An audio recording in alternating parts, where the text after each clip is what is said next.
Alright guys, welcome back to Strong Successful Male. So for today, I'm going to go over an email that was sent from a subscriber. That's from a guy, sounds like he's probably in his mid to late 30s, and he shares his story about events that happened when he was around 30 years old and he was really getting into his career as an attorney. You're going to see, guys, how when he was at a work function, an event, he met this pretty young gal in her early 20s, in her prime, instantly hit it off, and decided to pursue that route and make her his girlfriend.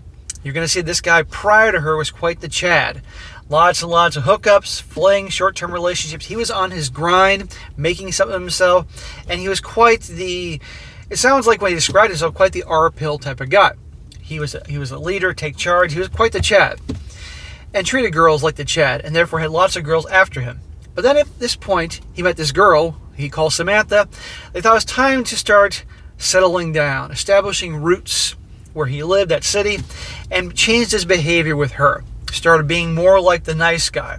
And as you can imagine, it didn't go too well, because lots of drama and BS in the relationship, all sorts of turmoil, and ultimately you'll see that this thing will work out for him in the end. But the crap he endures because he wants to be open-minded and change who he really is and try to be the nice guy blew up in his face. And it's a great example, guys, how you can't change who you are. You can't, you should not change your true qualities. If you got negative quality, truly bad negative qualities, negative is a better word, that needs work. But if it's who you are is who you are, don't change that just to make somebody else happy or thinking that's how you have to be to get this girl or that type of thing. It's not going to go well. And in particular, if you go from being, for lack of a better term, the bad boy type, the Chad, but a Chad with a job, and Chad with redeemable qualities, to all of a sudden being the nice guy, the girl you initially attract by being with your Chad type ways, you're going to turn her off.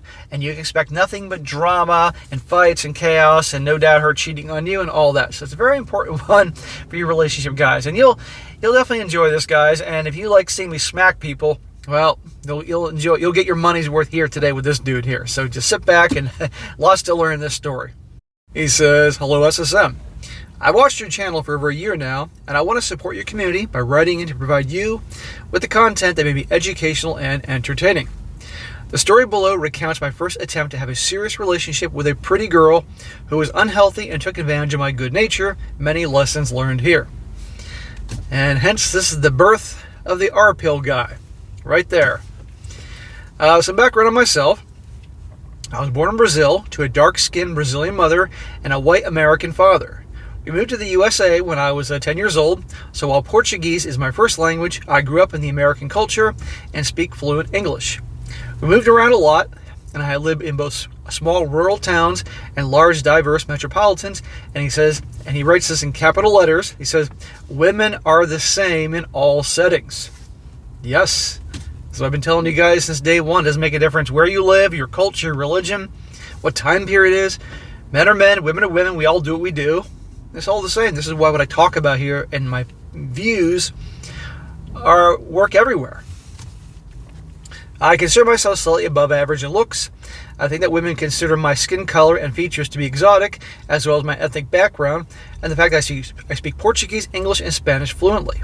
Good for you, man. I gotta learn Spanish, guys. I've been here in Florida for 2 months now, and with different guys coming here to do jobs and renovations at the house I bought. Great house, but it's 30 years old, so needs some work here and there. I gotta fucking learn Spanish quick, let me tell you. Several years ago, when I turned 30 years old, I got a job at a well-known law firm in a major metropolitan city.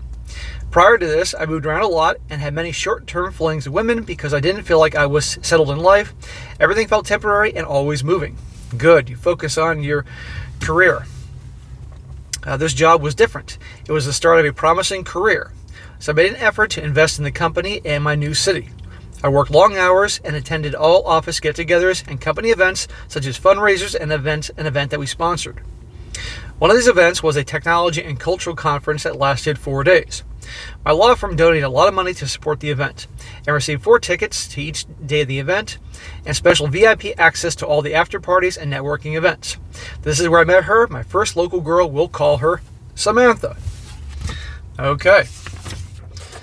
It says Samantha was born and raised in the city, and 2 generations of her family all lived here.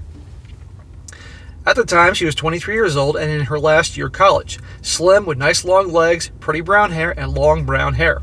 Pretty brown eyes and long brown hair.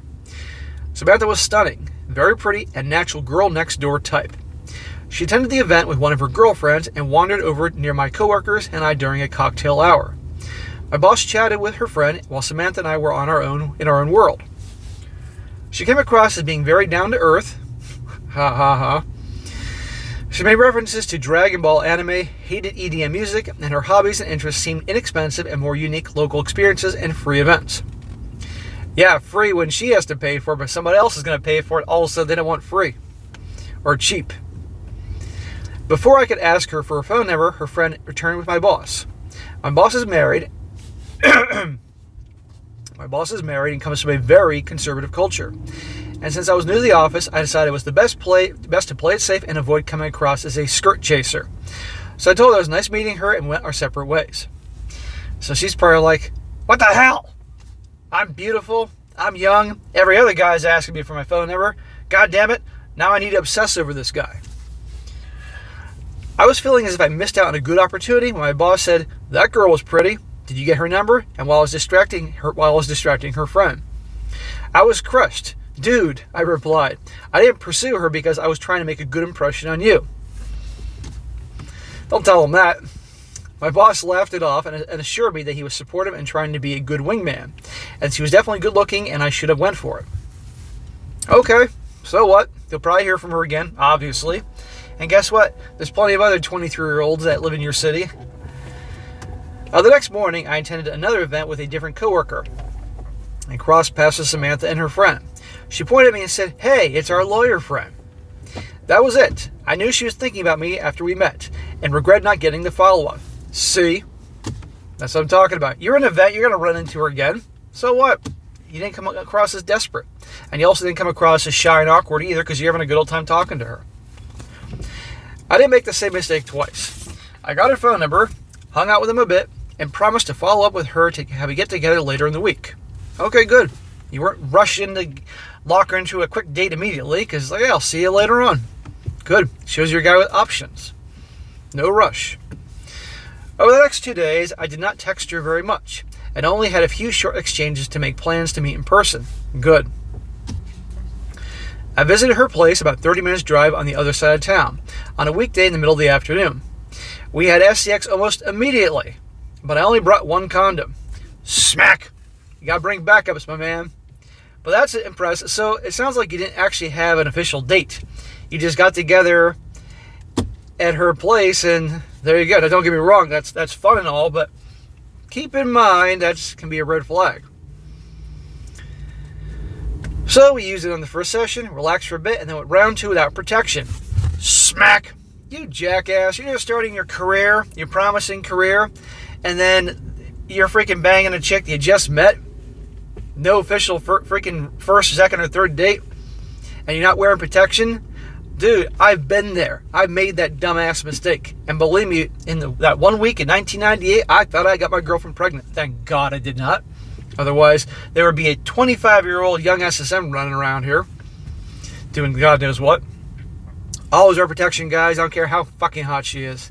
And yes, I know it feels better, and I want to hear all pull out quick. Yeah, how many times is that screwed up? Anyhow, before I left, Samantha told me that she'd be passing through the area where my office is located, so I recommended that we meet for lunch, and she agreed. The next day, I brought her Plan B pill. She gave me to give me extra security and avoid any accidental pregnancies. Even if your pull-out game is solid, you can't be too careful. See? She took it without any hesitation or debate. After about a month, after several more rolls in the hay, we decided to make it official. I was trying to place roots. Well, you've been busy placing something else. In my new career, in my new city, and dating a local gal was one more way of planting roots and ensuring that the relationship had potential to go the distance because it would minimize the odds and that she would move away. Well, remember, you're starting a relationship with a gal that, move things along pretty quickly. You need to be aware of that, guys. All was good until about 2 months into the relationship. Samantha and I were arguing frequently. 2 months in, already you're fighting all the time. What does that tell you? Tells me Time to exit. Jump ship. Get out. Should be easy. Not fucking fighting all the time 2 months in the relationship. But she's young, she's beautiful, so she can get her way. It always started with her being triggered, upset, or finding fault with something that I did or said, didn't say or didn't do. In other words, she's a terrible communicator of what she needs, whatever issues it is. Just be mad at you and blame you. I was very uncomfortable and thought that it was not normal to have so many fights in the early stages of a relationship. You thought right, my man. We are supposed to be excited and hot for each other, not fighting all the time. However, I decided not to be so stern and I decided to not be so stern and unyielding as I was in the past. It was in the past. I thought about all my past flings, how easy things were in the beginning, and they ultimately did not work out long term. Because you probably chose the same type of girl all the time, dude. That's why. And you picked that same type of girl to start a relationship with who's not relationship material. I thought that maybe this could be the opposite. I thought this relationship had potential to be a long-term because she was a local and I was investing in living long-term here. And that we would expose and settle our differences early in the relationship, get on the same page and understand one another. Then the rest of the relationship would progress smoothly. Well, you thought wrong, dude, because again, you can't turn an HOE into a housewife or that type of girl into a relationship type. She's exactly like all the other girls that you had very short-term flings with. Okay, you're not going to change her. We all have types. Let's be honest here, guys. We all have types, both things that draw us in looks-wise and also personality-wise. Just a certain type of person that we can click with. And you obviously click with the ones that are fast to roll in the hay and are flings and that type of thing. It's not surprising you'd connected with a gal like that, but then you said, all right, I'm now getting older, I want to get roots here, and I'm going to turn an HOE into a housewife. No. You're fighting all the time, guys, especially in the beginning. It's time to end it. She's a terrible communicator, drama queen, and it's just not working. Move on. You'll find other girls, but you got to figure out yourself and what's causing you to keep choosing these types. Otherwise, you keep making the same fucking mistake. He says, boy, was I wrong. Instead of getting on the same page and getting easier, things got progressively worse. Of course they did, because A, that's just how it's going to go, and B, you obviously weren't checking her enough and putting her in her place or letting her know that you could walk away anytime and never come back. No, you're always there, so she keep dishing out bullshit. You gave her certainty, and that is the kiss of death for any guy when it comes to a relationship. Unfortunately, while the two of us were constantly arguing, we were also living like rabbits. Constantly. The FCX was non-stop. At the time, I was really focused on improving my empathy and communication, and I thought it would make me better leader in the workplace and manage my clients and coworkers better. I was reading a lot of books about negotiation, communication, listening, etc., and was trying to practice all these principles on my relationship with Samantha. Yeah, you're reading all those books, and that's probably dealing with in terms of a business environment, or maybe with men, but when it comes to an emotional drama queen, young, pretty woman in her prime, those books don't apply. One of the problems is that she kept moving the goalpost. In one argument, about 6 months into the relationship, Samantha was triggered by something I said. I took note of it and thought that maybe I can consider if what I said really needs to be said at the time. In other words, you're going to walk on eggshells around her. Guys, don't be the eggshell walker around women. Be direct, get to the point, say what's on your mind. Mean what you say what you mean. Right here. That's just appeasement, okay? And that will make her respect you less and treat you more like shit and test you. A few days later, Samantha was upset again. This time she explained that it's not what you said, it's how you said it. In other words, it's what you said and how it made her feel. Understand that, guys. You relationship guys. It's all about how they feel. Always. You can say something that the words are fine, but if you say it in a way with sarcasm, whatever it is, it makes them feel bad, they're going to remember in that situation how you made them feel as opposed to what you said. How do I know this? Because I've been through this shit plenty of times. I approached these arguments with the best intention and good nature, and I concluded I do have the tendency to speak harsh to people sometimes, and I don't always consider how I say things, so I made an effort to be a little bit more gentle. Later that week, she started another fight. Why the fuck are you still with this broad? I'm sure I can't be the only one thinking this at this point. But this time her argument was, it's not what you said, it's how you said it. It was the order of everything you said. You should have told me this first, so then I would have freaked out. What a pain in the ass. Dude, she must be the best at sucking you-know-what from that side of the Mississippi, because I don't know why the hell you're still with her. It made no sense to me. I realized that she's always having problems with people and always complaining to me about her family, her parents, her coworkers, and her frenemies. Dude, bad relationship with her friends, bad relationships with her family, complaining all the time, problems with people. Again, this is terrible. I tell you all the time, guys, pay attention. I know I keep interrupting. I know you guys want to smack the shit out of me for once, but I got to point these things out. This is how you learn. I didn't budge, and she broke up with me. Well, thank the Lord. I told her she's crazy, like her crazy mother, and did not reach out to her for almost a week. Good. You shouldn't reach out to her at all. In my mind, breaking up was permanent. If a disagreement is not serious enough to break up, then you don't break up over it. But if the disagreement is serious enough to break up, then there's no sense in getting back together. Very good. Very good statement. Within a week, she texted me saying, "Can we talk?" Once again, I thought that I spent too much of my life being rigid. I thought that I was too strict and rigid with my past girlfriends, always insisting that they get on my program or leave. You mean you handled things like a boss before, like an alpha, and you had those girls flocking to you, but you've been trying to change your ways for this girl being much more of a nice guy, and you're having fighting and drama all the time? Maybe you should go back to being the way you were. So I tried to soften up. Smack. I should have smacked them many other times before, but it's early, guys. So I tried to soften up and be different in this time because I wanted to have a lasting relationship with a local in a new city and when I was working to put down roots. I agreed to get back together with Samantha. Smack. Being the nice guy. Changing who you are for her. Let's see how well this works out. Do you think she's any different the second time around, guys? Something tells me she's going to be way worse. Gut feeling. Things were good for about 1 month. Then back to arguing and fighting all over again. I told you so. I knew that she probably badmouthed me to her family, and to say that she badmouthed me to everybody else to me. So unbeknownst to her, Samantha, I drove to her mother's house to meet with her one-on-one. I told her mother that when Samantha and I broke up, I said some things that may have been hurtful about you, her mother, and I apologize for that. I didn't mean them. I only said that because I was angry and I knew that it would upset Samantha. I've always gotten along well with you, and I hope that we can continue having a positive relationship since her daughter and I are back together. Samantha's mom was surprisingly gentle and understanding. I don't know if her family was used to the drama. Oh, I'm sure they are.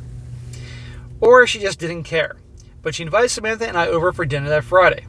During dinner, we were all outside drinking at the pool, and Samantha's mom began making sexual comments about me. Something to the effect of, "This is the first time I see my daughter's handsome boyfriend without a shirt. I can see why my daughter can't stay away from you." Hold on. What'd you say, lady? I gave Samantha a confused look when her mother took a drink of wine and looked away. "Oh my God," her mother said. "That's so sad. I'm hitting on my daughter's boyfriend." What's her mom look like? Samantha's early 20s, maybe her mom's her mid-40s, like my age. Samantha's mom would make a few more comments and S-word jokes in the future, but never tried anything physical. Yeah, she wants to do you. I also met Samantha's dad within the first few months of our dating. He seemed to treat her like his buddy, rather than his daughter. Well, that's a big fucking mistake. They would hang out and smoke weed together once in a while, and Samantha's dad always used her as a wing woman when he started a new chick. What? That her parents are married. Am I wrong here?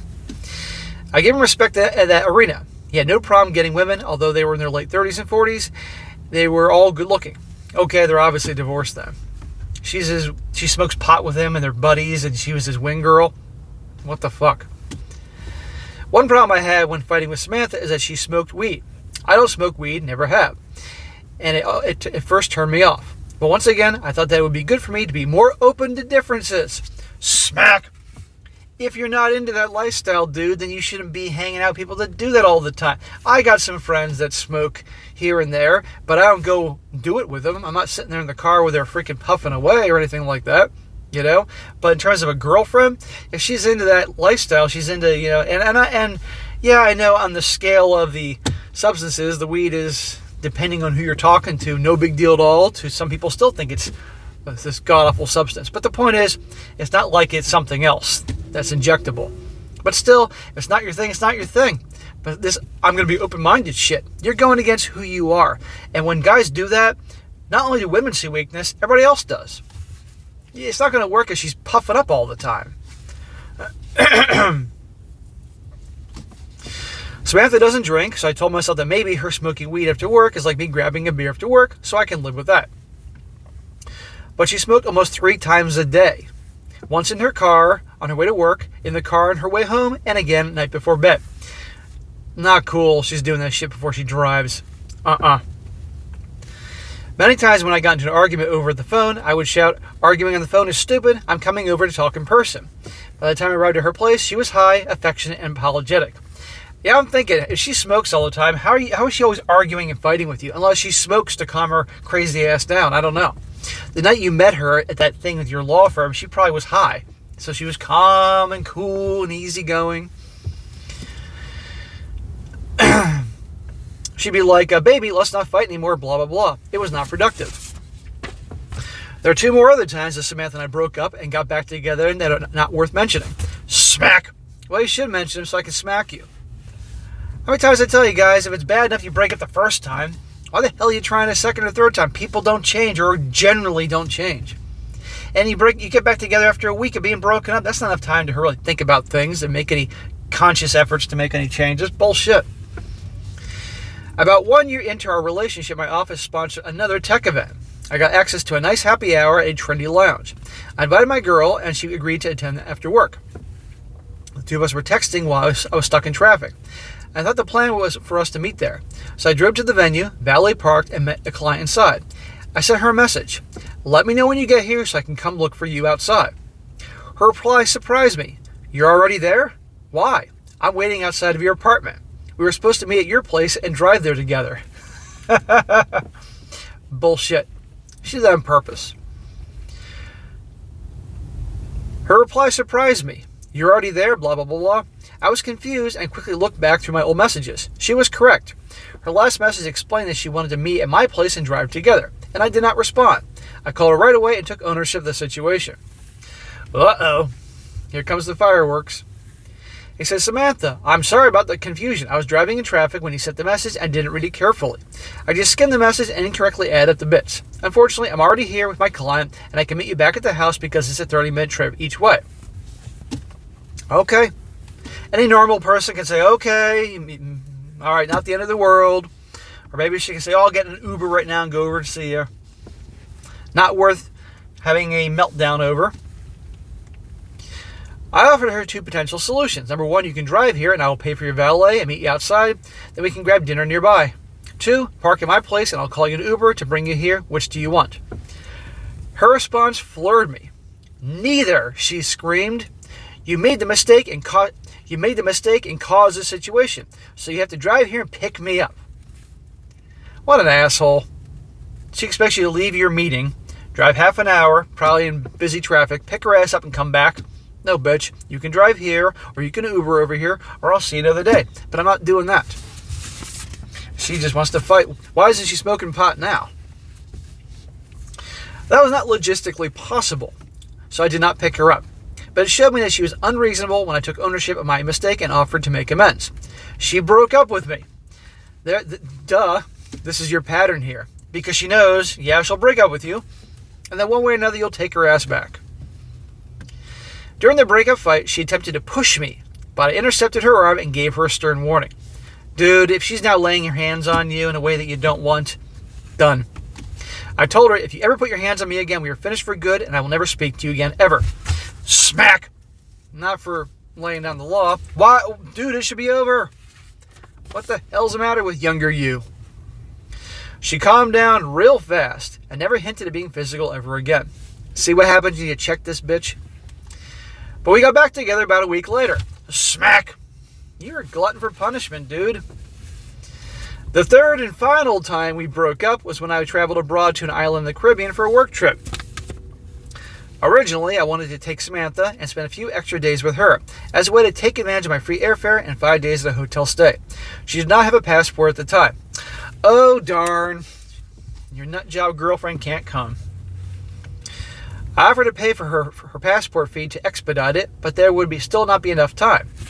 That was nice. See, what does that cost, like $200 to expedite it or something like that nowadays? I don't know if she was jealous or resentful, but she tried to express it by starting a fight. But she didn't get very far because I was traveling for work and didn't entertain any of her bullshit.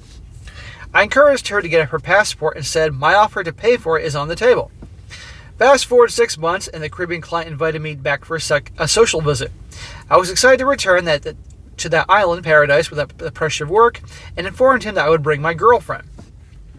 He and his wife welcomed the idea.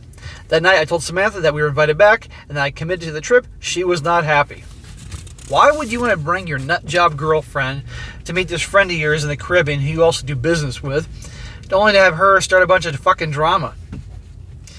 She complained that she never got her passport and can't afford the airfare. She just likes to bring chaos wherever she goes. Hot crazy scale. I offered to pay for her portion of the trip and told her to get her passport ASAP. Samantha refused, arguing that she's not going to go, she can't pay her own way, and that I should not travel without her anymore. Hold on here. So her reason, her logic to this whole thing is, I want to pay my own way, but I can't afford it.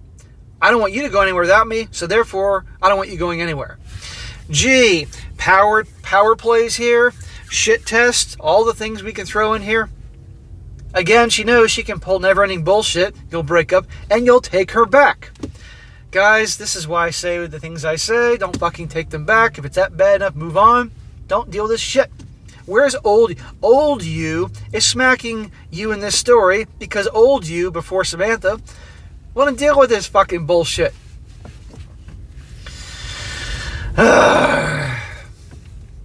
Don't worry, guys. We're almost done here. I laughed and said, "You're not giving me a choice." I took the trip 2 weeks later and returned to find collections of long text messages in my inbox as soon as I touched down.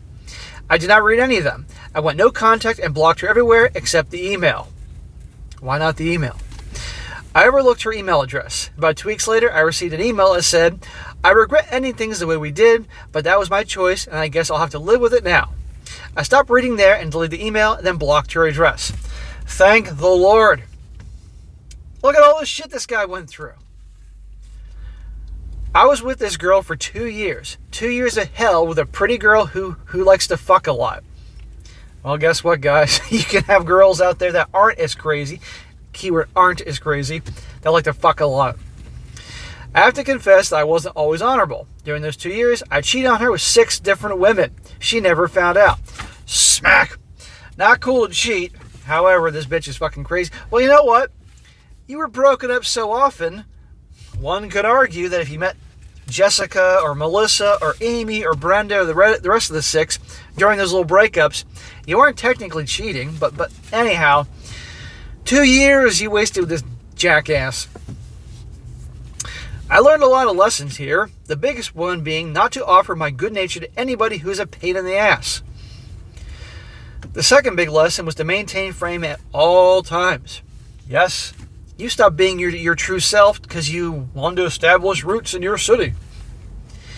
At the start of my career, I was really into personal growth and reading a lot of business and self-help books.